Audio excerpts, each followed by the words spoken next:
What sort of emergencies do parents need their kids to have phones in school for?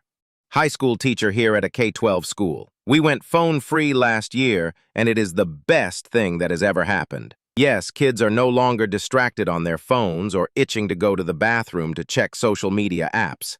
But the ripple effects are even grander. Students are always able to use the office phone or a teacher's classroom phone to call their parents, but that gives a little extra weight to their phone call. Students are starting to solve their own problems rather than calling their parents.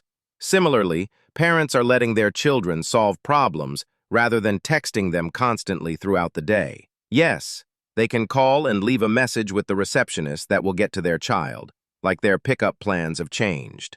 But it has really helped realign boundaries when students are at school.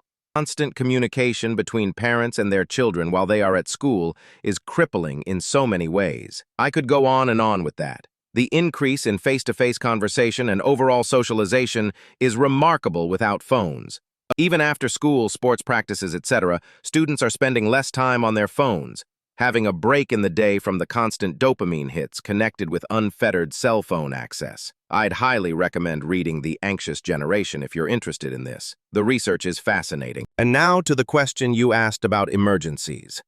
I hear the argument about needing to call their parents in the event of a worst-case scenario. However, as a teacher, I can say that access to phones during such an emergency would be counterproductive. All adults in our building have phones at their desk as well as their own cell phones. The adults are who needs to be communicating. Schools go into lockdown for a variety of reasons. Students may not always know the reason, and more often than not, it's something that is of little threat to the school.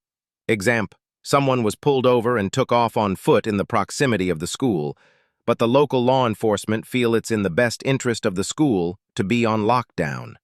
In that case, school administration communicates directly with parents about the lockdown. If students have access to their phones, all sorts of misinformation and uninformed rumors spread, causing undue panic, and parents showing up at the school. In the event of a true emergency, the last thing students need is to be distracted by their phone and unable to listen to emergency instruction, spreading potential misinformation, and providing many ways, lights, sounds, vibrations, for their location to be discovered.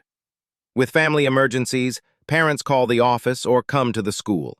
A child receiving a text message during class about a death in the family, horrible accident, or other similar situation is not in the best interest of the child. They need to learn this information from another person, whether a family member coming to the school or being called to the